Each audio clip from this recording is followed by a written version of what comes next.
LT11 Nacional y el INTA Concepción del Uruguay presentan INTA Radio. Contenidos radiofónicos vinculados a la ruralidad, sus procesos, sujetos y problemáticas. INTA Radio. INTA Radio. Ciencia, tecnología e investigación. Las novedades del INTA en todo el país, resumidas en una hora de radio. INTA Radio, en LT11, con la conducción de Gustavo Contenti. Bienvenidos. Bienvenidos.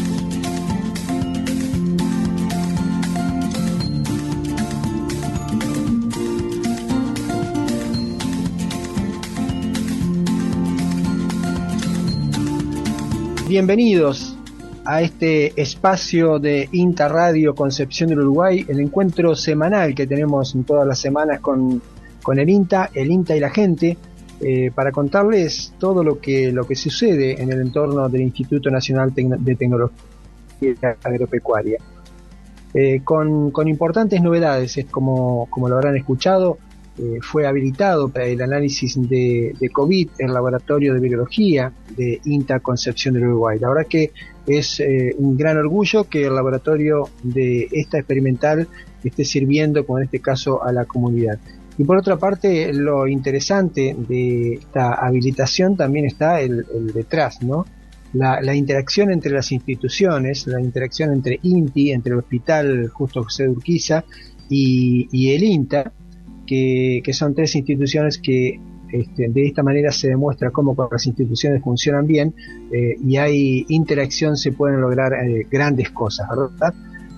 Yo los invito para comenzar este programa del día de hoy de INTA Radio, que escuchemos a la directora técnica el INTI, que es Gretel Celsi, quien nos explica cómo se gestó, cómo comenzó a organizarse esto que desembocó finalmente en la habilitación de un laboratorio de virología en Concepción del Uruguay, en este caso el laboratorio del INTA. Cuando inició todo el problema de la pandemia ya manifestado acá en la Argentina, nosotros desde el instituto vimos teniendo en cuenta cómo era la metodología para llevar adelante la determinación, vimos que nosotros tenemos un equipo de PCR para hacer la determinación del COVID. Entonces, en primera instancia nos pusimos en comunicación con el hospital, con el director, con Pablo Lombardi, para manifestarle que nosotros teníamos a disposición ese equipo, pero bueno, que no contábamos en ese momento con toda la instalación técnica como para desarrollar. Y ahí fue que, conociendo por ahí un poco las instalaciones del INTA y conociendo el trabajo que el INTA viene desarrollando hace muchos años, le propuse a Claudia, la directora del INTA, poder hacer una relación entre las tres instituciones para poder abordar este proyecto conjunto entre las tres, entre INTA, INTI y el hospital, a fin de poder lograr, si es necesario, llevar adelante las determinaciones de COVID acá en la ciudad. ¿Cómo interactúan INTA, el INTI y el hospital? ¿Cuál sería el rol de INTI? Nosotros, en este caso, el INTI, de ser necesario, aportaría equipamiento técnico para la determinación. También interactuamos llevando adelante las verificaciones del material volumétrico que se utiliza en la metodología. El INTA puso todas las instalaciones del laboratorio de virología que tiene acá en su sede de Concepción del Uruguay. El INTA también puso sus profesionales, obviamente, el grupo técnico de virología, y el hospital también aporta con toda la parte de personal y también todo lo que es los elementos de seguridad para el personal que necesita hacer las determinaciones y los insumos, o sea, las drogas necesarias para hacer los ensayos.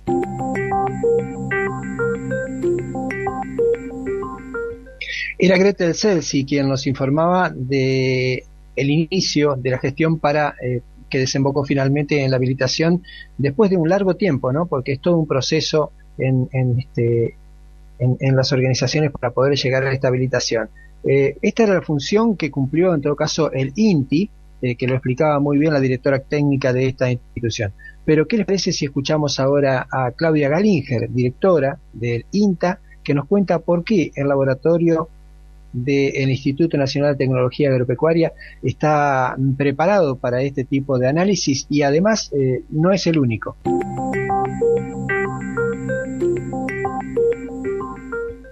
Como parte de los organismos de ciencia y técnica, el INTA ha puesto a disposición del gobierno nacional, ¿no es cierto?, todo su conocimiento y su equipamiento y los profesionales para poder contribuir a los análisis de COVID en la provincia.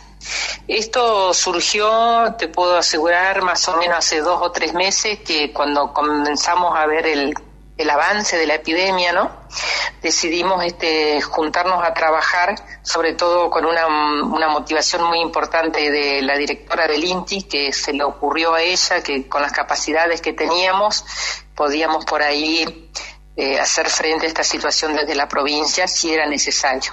Y bueno, y así fue que empezamos a juntarnos, a trabajar con la parte del hospital, a trabajar con el INTI y con el INTA, a ver cuáles eran nuestros recursos y nuestras posibilidades para poder ponernos a disposición del Ministerio de Salud de la Nación. Y bueno, al principio pensamos que no iba a ser necesario, que si no era mucho el avance de los casos se iba a mantener en Paraná, solo centralizado todo el análisis de COVID en Paraná, pero bueno, con el avance y con la expansión de los casos, se nos pidió que sí, que estemos a disposición. Así que ahora se ha firmado un convenio con la provincia y con el INTI para ponernos en campaña para hacer los análisis. Quiero destacar que nosotros no somos el primer laboratorio. El INTA tiene 8 laboratorios y nosotros seríamos el 9º laboratorio que se pone a disposición del Ministerio de Salud. Los laboratorios que forman parte de esta red para hacer análisis son el laboratorio de virología, biotecnología y el de patología de INTA Castelar. Después tenemos un laboratorio en el Instituto de Investigación Animal del Chaco Semiárido, en Salta. Tenemos también laboratorio en las experimentales de Balcarce, Rafaela, Bariloche y Marco Juárez. Y a estos 8 laboratorios sumaríamos el de la experimental de Concepción del Uruguay para la costa del Uruguay. ¿Qué característica tiene un laboratorio que puede hacer este tipo de análisis? Y tiene que tener sobre todo cabina de bioseguridad 2 para asegurar la buena y la correcta manipulación del virus hasta que se desactiva. Y después es un laboratorio, lo que sí se requiere mucha preparación profesional de los técnicos que trabajen en esta determinación.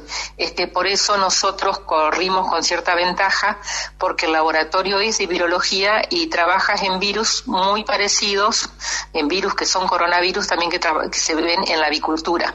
O sea que los profesionales que van a trabajar acá, que son la licenciada Florencia Rojas y el médico veterinario Federico Vera, los dos están familiarizados con la técnica.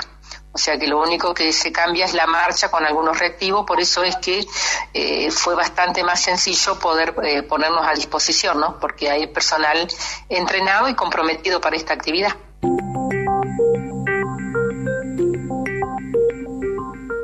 La semana que viene vamos a estar conversando seguramente con Florencia Rojas o con Federico Vera o con los dos tal vez, para que nos expliquen y nos cuenten un poco sobre esta nueva experiencia y cómo se desarrolla el trabajo, el análisis de los casos que se puedan presentar en esta zona, ¿no? Pero yo les propongo cerrar esta nota con de lo que es el COVID y la habilitación del laboratorio de INTA con el bioquímico Manuel Arca del Hospital Justo José de Urquiza, porque de esta manera nos explica cómo se toman las muestras, cuál es el protocolo, cuál es el procedimiento para poder concluir con todo este trabajo.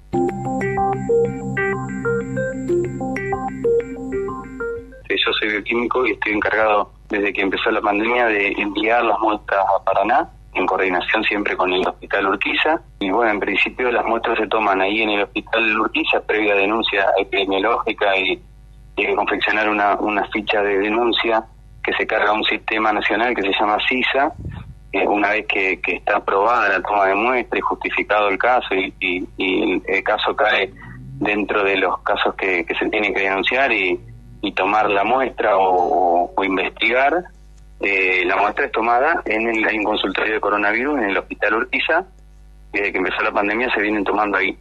Ahora, cuando esto empezó, se le pidió ayuda, sobre todo por las camas de terapia, a la Clínica Uruguay y a la Cooperativa Médica, y también se habilitó a esos lados a tomar la muestra a pacientes internados. ¿Cómo coordinamos con el INTA?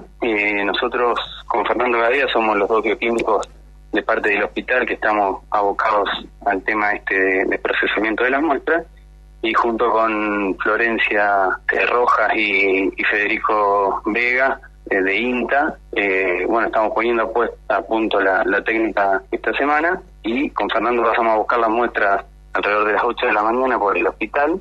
Se dejan todas ahí en un consultorio de coronavirus y se llevan a INTA. Alrededor de las 9 tenemos pactado con Florencia y con Federico de arribar ahí con las muestras. Bien, ¿el proceso cuánto tiempo demora? Y el proceso, si anda todo bien, demora unas 5 horas, 5 o 6 horas. Si anda todo bien, es que den bien los controles, que hay unas curvas que hay que validar para cada muestra, que ande todo bien. Hay un proceso de extracción de los ácidos nucleicos, que eso es lo que por ahí lleva más tiempo, y después la amplificación en sí demora alrededor de 2 horas. ¿Desde ahora todas las muestras que se toman acá en Concepción del Uruguay se derivan a este laboratorio, o también hay posibilidad que se deriven a otros de la provincia?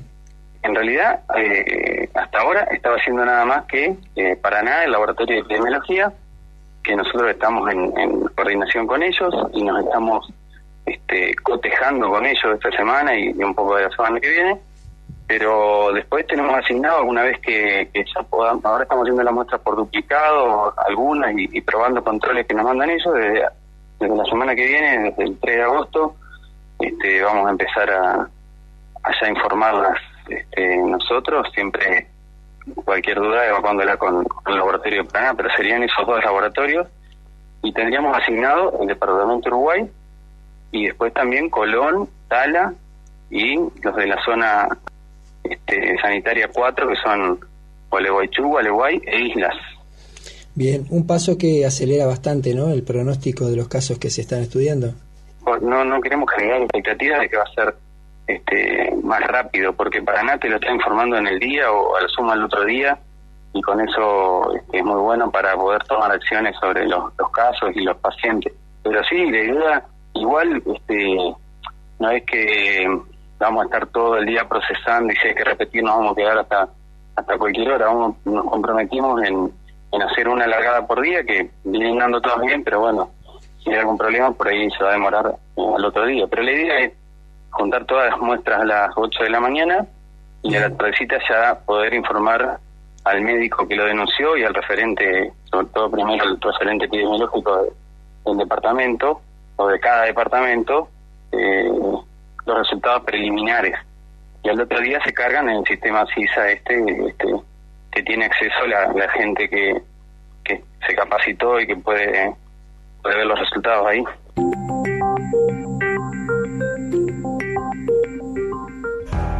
INTA Radio en LT11.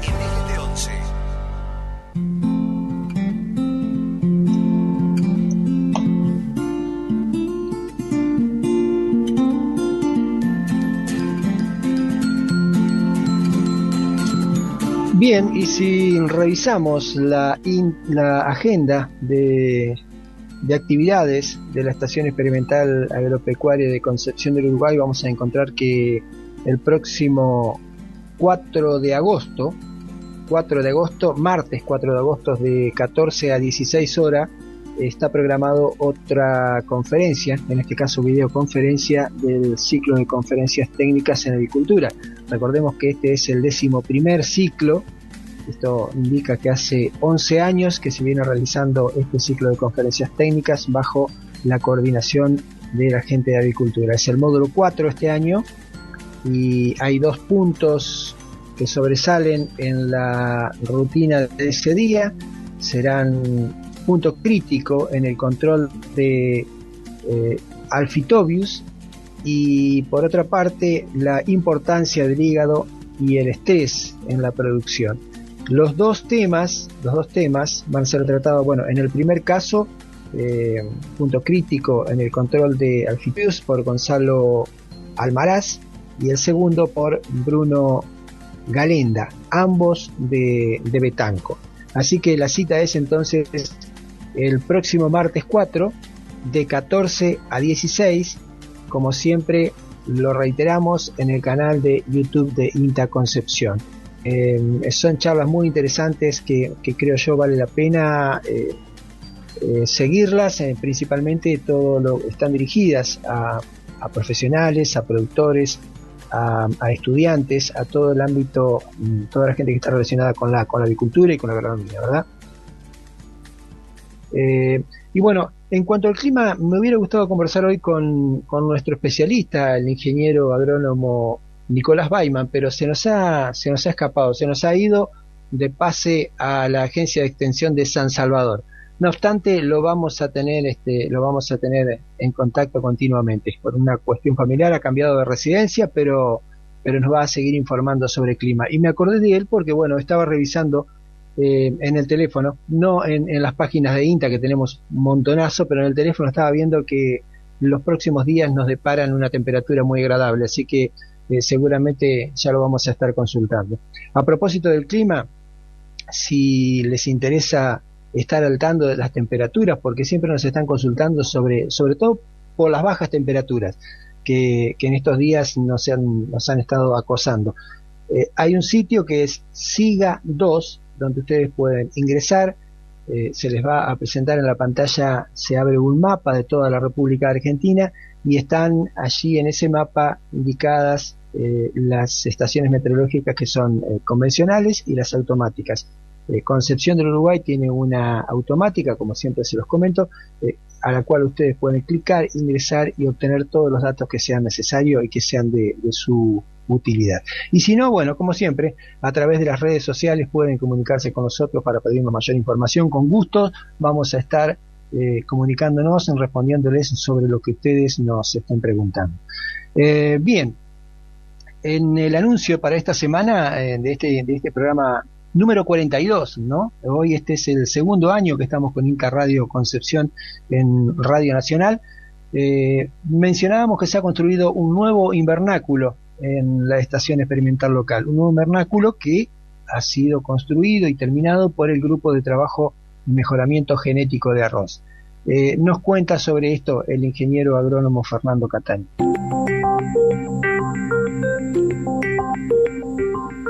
Es un invernáculo que renovamos. Vamos a usar metodologías y técnicas agroecológicas para su funcionamiento. Le hicimos una incorporación a ese invernáculo de una tecnología que hace tiempo que ya estábamos tratando de incorporar. Es un invernáculo que va a ser automatizado prácticamente en su totalidad, apertura y cierre de cortinas y encendido de la calefacción a través de distintos sensores y materiales para evitar, digamos, el uso manual del mismo. También, obviamente, tiene la función manual.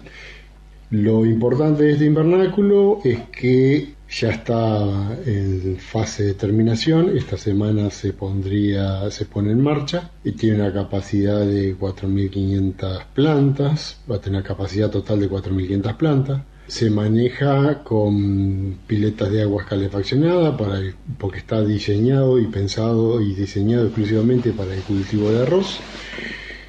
Sabemos que el cultivo de arroz es un cultivo estival. Nosotros, ¿por qué calefaccionamos? Porque es un invernáculo que se va a utilizar para lo que le llamamos generaciones de contraestación. Generalmente hacemos crecer las plantas F1 obtenidas de los cruzamientos que se realizan en la época estival, y plantas que se han seleccionado en el criadero, que tienen atributos agronómicos que tenemos que hacer pasar por el marcadores moleculares, por el laboratorio de marcadores moleculares para chequear y determinar ciertas características como ser resistencia a enfermedades, resistencia a herbicida, resistencia a frío, alta calidad y demás atributos agronómicos que con marcadores moleculares ya hace varios años que venimos trabajando. Las pasamos por el laboratorio, porque eso nos permite simplificar el trabajo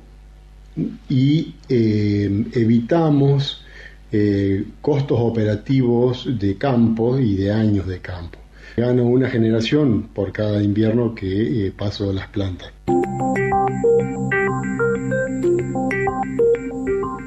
Bien, fabuloso el trabajo que hacen en el invernáculo de mejoramiento genético en arroz. Estábamos hablando con Fernando Cataño y bueno, qué oportunidad mejor para continuar charlando con él apenas 2 minutos y que nos cuente algo sobre la preparación de lotes y siembra de arroz. Ya estamos casi sobre la fecha y hasta un poquitito pasado, pero lo escuchamos.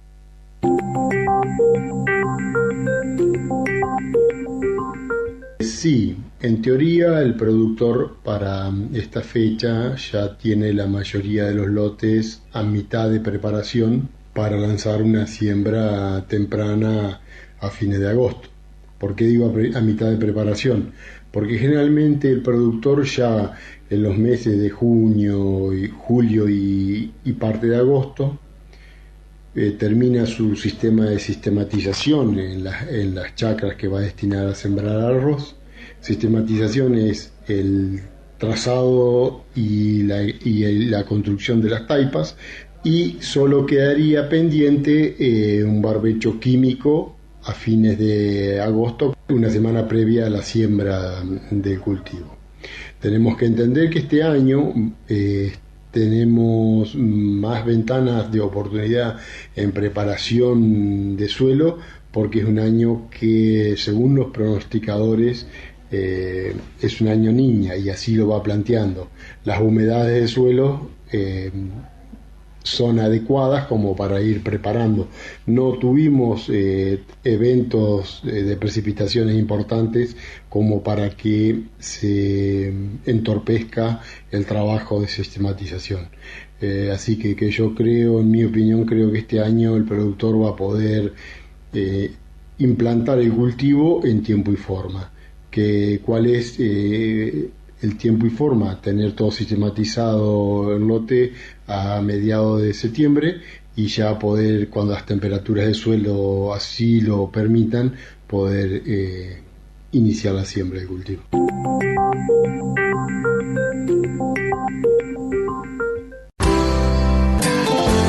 Somos Radio.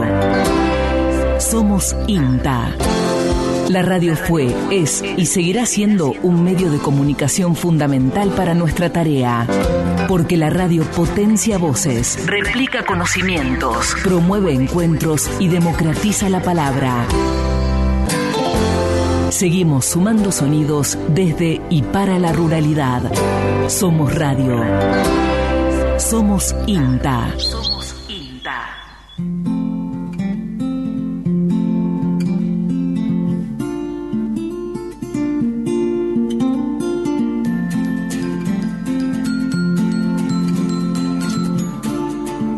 Continuamos en INTA Radio Concepción, este espacio que semanalmente nos reúne para contarles toda la actividad de la Estación Experimental de Concepción del Uruguay y de INTA en la zona, en la provincia y en algunos casos también del ámbito nacional, como en este caso del primer encuentro técnico virtual de cultivo de arroz en el noreste argentino.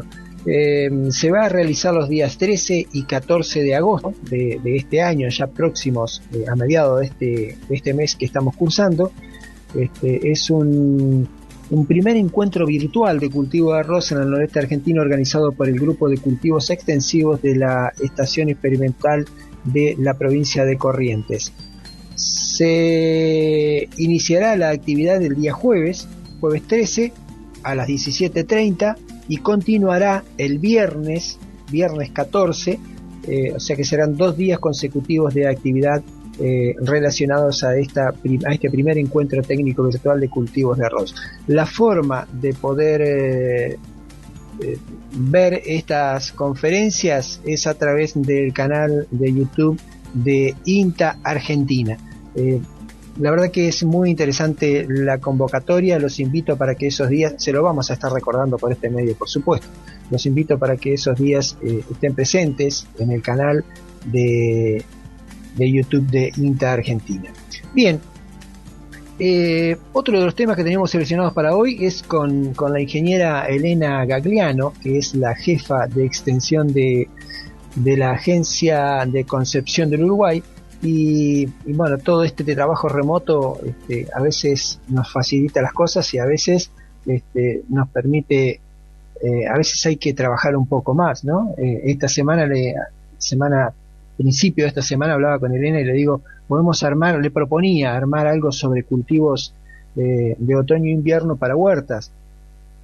Entonces quedamos en 5 o 6 minutos de audio. Bueno, Elena me envió 20 minutos de audio de huertas de otoño-invierno, microtoneles, así que tenemos material para este programa y creo que para el programa que viene también. Vamos a arrancar entonces, vamos con la primera parte de este audio que nos envía Elena Gagliano de la Agencia de Extensión del Uruguay, huertas de otoño, los cultivos, mejor dicho, de otoño-invierno, que se puede poner en la huerta en estas fechas.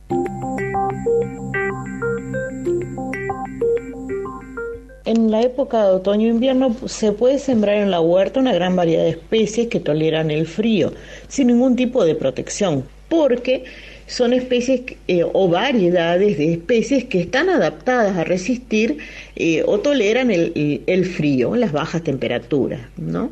Por ejemplo, podemos sembrar variedades de lechugas, variedades de acelga, variedades de zanahoria, rabanito, radicheta, rúcula, hinojo, apio, espinaca, habas, arvejas, entre otras especies. En algunos casos, como puede ocurrir con las lechugas, es conveniente realizar el almácigo unos cuantos días, anticiparnos a las bajas temperaturas. Es decir, que cuando comienzan las temperaturas cercanas a 0 grados, ya la plantita tenga un desarrollo que las haga resistente y puedan continuar su ciclo de vida. Con respecto a otras especies que sí necesitan fríos y fríos intensos, estamos bien, en época adecuada para la siembra, como ocurre con, por ejemplo, con los repollos, y toda la familia de las crucíferas, como son el repollito de Bruselas, el coliflor, el brócoli. También las espinacas necesitan bajas temperaturas para poder tener un buen ciclo vegetativo y desarrollar, una planta con mucho volumen de hojas o mucho volumen foliar y que no escapen, no suban, como decimos vulgarmente, y se vayan en flor. Algunos cultivos de esta época se pueden hacer con siembra directa, como en el caso, por ejemplo, de las habas, arvejas, rabanitos, espinaca. Y otras, como en el caso de las cebollas o los repollos, conviene iniciarlo en forma de almácigo. Entonces, otra tarea que vamos a tener en la época otoño-invernal es la siembra en almácigo de estas especies que luego se van a trasplantar. Posteriormente, a la fecha de siembra, aproximadamente un mes y medio, en algunos casos puede prolongarse un poquito más la etapa de almácigo, hasta llevarlas al lugar definitivo. Con respecto a esto, debemos ir preparando un cantero donde se va a ir agregando el abono o el compost que se ha preparado durante la etapa de primavera-verano y donde luego irán a ocupar ese espacio las especies que trasplantaremos. No hay que dejar, de lado el hecho de continuar preparando el compost o abonos para la temporada de primavera-verano. O sea que esta tarea de ir preparando un compost es de todo el año, para poder disponer en cada una de las etapas de siembra, trasplante, poder disponer de un buen abono orgánico para hacer exitosa la huerta. Otro consejo que podemos dar es que durante el desarrollo, digamos, del cultivo en la etapa de otoño, invierno y primavera-verano, es que dejar plantas que florezcan para producir semillas, para poder tener nosotros también un volumen propio de semillas, es decir, autoproducir nuestras semillas para la huerta. Entonces, cuando estamos en otoño, invierno, tendremos que cosechar las semillas de las especies que sembramos en primavera-verano. Y cuando llegue la primavera o verano, dependiendo de las especies, tendremos la cosecha de las semillas de especies que hemos dejado florecer de especies que se cultivaron en otoño-invierno. Otra de las tareas o prácticas que podemos realizar en la huerta es la protección en el caso de aquellas especies que requieren, o variedades que son menos tolerantes al frío, o bien protección para aquellas especies de desarrollo primavera-verano y que nosotros queremos anticiparnos un poquito al cultivo y hacerlo durante la etapa de otoño-invierno, como en el caso, por ejemplo, de algunas cucurbitáceas o, por ejemplo, solanáceas, como en el caso de tomate, pimiento, berenjena. En el caso de las cucurbitáceas puede ser algún tipo de zapallito de tronco, zucchini, algún tipo de pepinos, por ejemplo, que podemos sembrar en otoño, invierno, pero con protección.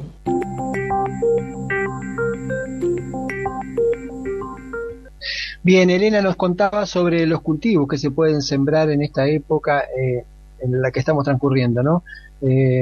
Pero hay más información, les decía, de las que nos envió, y es muy interesante hablar sobre los microtúneles, porque hay algunas plantas que son más sensibles y necesitan protección. Así que les propongo que escuchemos esta segunda parte con la ingeniera Elena Gagliano.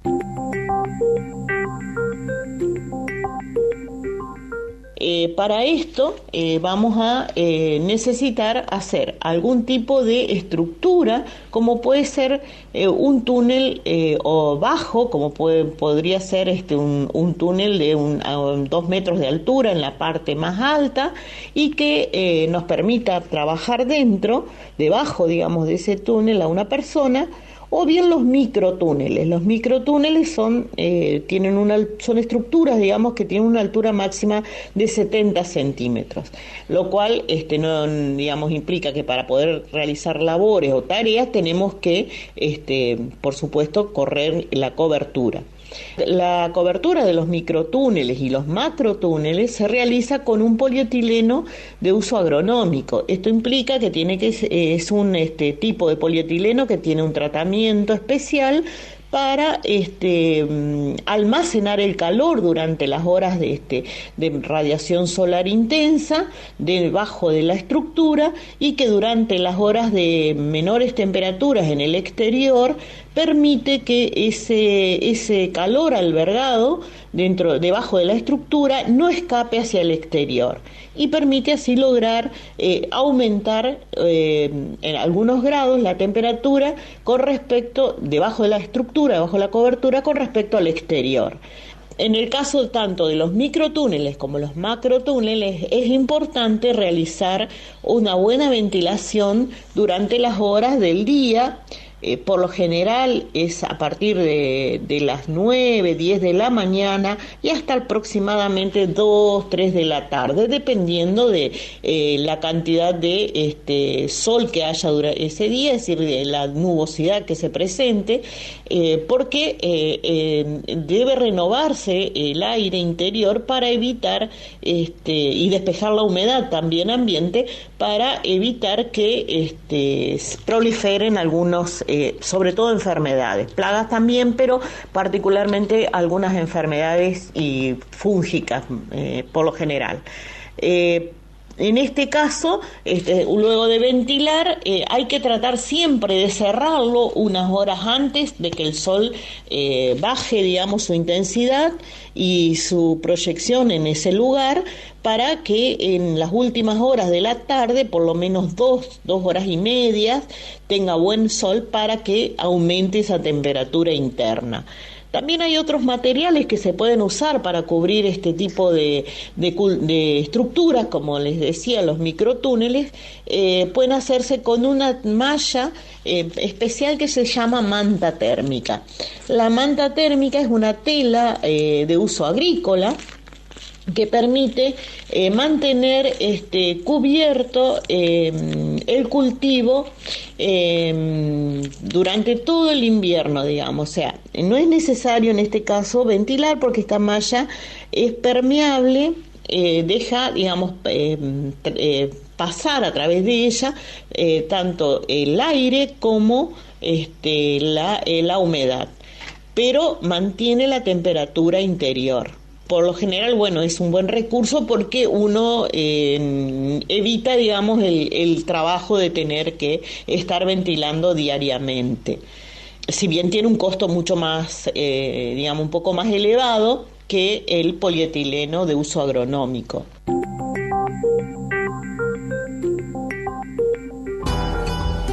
Escuchás Interradio, NLT11, Nacional Concepción del Uruguay.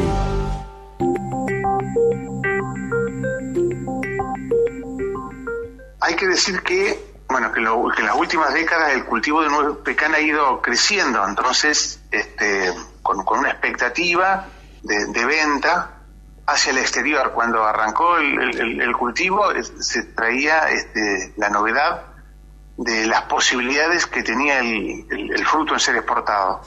Se empieza con las implantaciones y, bueno, por supuesto, hasta no llegar a un volumen determinado, la comercialización tiene que ser de cercanía, de proximidad, digamos, despensa, después supermercado, cadenas de supermercados, y, bueno, finalmente llegar a volúmenes que permitan generar saldos exportables, digamos. Pero en el recorrido también se ha ido avanzando en cuanto a tecnologías que posibiliten el agregado de valor de la nuez pecan, así que de aquella nuez pecan cáscara se ha pasado a nuez pecan pelada, y también se ha pasado en ambos formatos, pero ya envasado, y hay también experiencias y desarrollo en comercialización de envasado al vacío. La aparición de la cooperativa le permite incursionar en nuevos mercados y, por otra parte, una producción mucho más selectiva, ¿no? Claro, con la cooperativa, en la cooperativa se instala esta secadora, y el mismo grupo de productores, la mayoría de ellos asociados a la cooperativa, empiezan a trabajar la idea de descascarar, la idea de envasar al vacío. En esta línea, en los últimos años, se ha ido incorporando la posibilidad de producir aceite.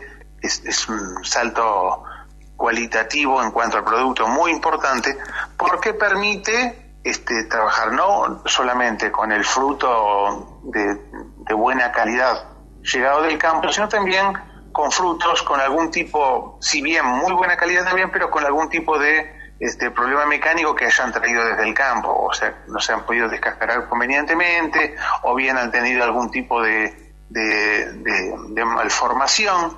Entonces, lo que sea luego del descascarado y previo al envasado al vacío, tenemos esta salida, digamos, de acopiar material como para luego ser utilizado como insumo para la fabricación del aceite de nuez pecan, ¿no? ¿Quiénes estarían en condiciones, o quién ha encarado esta fabricación de aceite pecan? ¿Lo han hecho desde el ámbito privado? ¿Hay participación del ámbito público? ¿Hay empresas interesadas? ¿La cooperativa? ¿Particulares? Sí, ya hay interés. Nosotros hicimos un primer taller los primeros días de diciembre del 2018 aquí justamente en el Salón de la Cooperativa, y llegaron un par de emprendedores de nuestra provincia, otro emprendedor de la provincia de Santa Fe y 6 emprendedores de la provincia de Buenos Aires, todos interesados en incursionar este tipo de producción. En esto está trabajando muy fuertemente el área de recursos naturales del INTA Experimental Concordia, en conjunto con laboratorios de INTA Castelar, para desarrollar un producto bien diferenciado y que tome una parte del mercado similar a la que tiene hasta el momento el aceite de oliva de primer prensado en nuestro país, con todo lo que esto significa en cuanto a expectativas de comercialización para el exterior, ¿no es cierto? ¿Qué características tiene este aceite para una cocina en particular, una cocina gourmet? Sí, comparado con los otros aceites, fundamentalmente con aquellos que utilizamos de manera cotidiana, digamos, el aceite de nuez pecan está hoy día clasificado como un alimento del tipo gourmet, y en esto, en sus caracteres, dispone de un montón de factores biológicos que mejoran la calidad de aquel que lo consume, ¿no? Tiene compuestos bioactivos, entre ellos una serie de ácidos grasos insaturados, ¿no? Aceite, digamos, del tipo de los omegas 3, omega 6 y omega 9, que caracteriza muy beneficiosamente aquellos alimentos en los cuales se utiliza este tipo de aceite. ¿Hay alguna variedad en particular o de todas las variedades de nuez pecan, de árboles de nuez pecan, se puede producir aceite? Sí, de todos los frutos de nuez pecan se puede producir aceite. Lo que sí se ha observado a partir de estudios en laboratorio es que la composición del aceite no es igual para todas las variedades de nuez pecan. Entonces se está trabajando para ver cuáles son las características de cada una de las variedades que mayormente se implantan en nuestro país y fundamentalmente en nuestra provincia. Sepamos que en nuestra provincia tenemos alrededor del 60% del monte de nuez pecan de todo el país, ¿no es cierto? Entonces hay una gran expectativa por todo esto.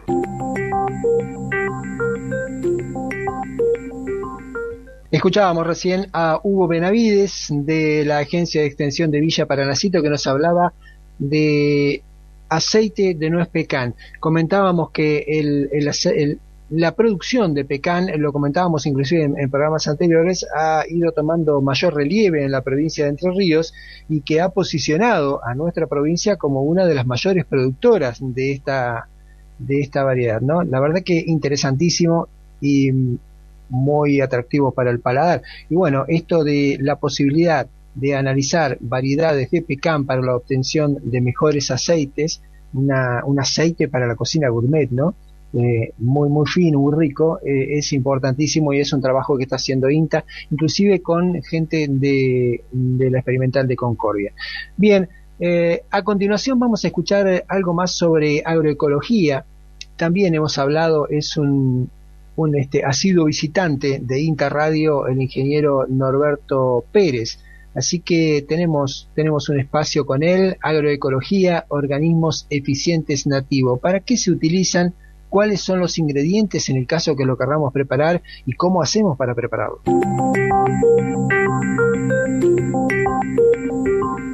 En encuentros pasados mencionábamos la utilización y la elaboración de los microorganismos eficientes nativos. Hacíamos hincapié en su uso en su fase sólida como un suplemento para las dietas del ganado, tanto ganado menor como ganado mayor. Ahora hagamos un poco de énfasis sobre lo que es la elaboración de su fase líquida o la fase de activación líquida, teniendo en cuenta que para la fase líquida le encontraremos los verdaderos beneficios o los mayores beneficios a los microorganismos eficientes nativos, ya que lo vamos a poder utilizar como fertilizantes foliares, lo vamos a poder utilizar como supresor de aromas tanto en chiqueros como en gallineros, como en pozos ciegos, así como también en las cuchas de los perros, en los domicilios de la gente de la ciudad, lo podemos utilizar como un activador de los procesos de germinación. Verdaderamente hay un abanico de utilidades para los hilos de microorganismos eficientes nativos en su fase sólida que los hace o los convierte en un verdadero comodín para la agricultura familiar. ¿Qué elementos vamos a necesitar para la elaboración de la fase líquida o activación? Necesitaremos un tambor plástico de 200 litros con tapa hermética. Vamos a necesitar 10 kilogramos de azúcar y vamos a necesitar en total alrededor de 200 litros de agua. Recordemos que este agua debe ser libre de cloro. Por lo tanto, si tenemos agua corriente de red, tenemos que tomar la precaución de dejarla reposar 24 horas para que se volatilice el cloro. En un tambor de plástico de 200 litros vamos a disolver 10 kilogramos de microorganismos eficientes nativos en fase sólida con 100 litros de agua. Por otro lado, 10 kilogramos de azúcar los vamos a disolver en 80 litros de agua tibia. Revolvemos enérgicamente durante unos 5 minutos y dejamos fermentar durante 7 a 10 días herméticamente, con el envase herméticamente cerrado. Luego de pasado los 7 a 10 días de fermentación, tenemos listo nuestros microorganismos eficientes nativos activados en su fase líquida para ser utilizados como un bioinsumo de la agricultura familiar.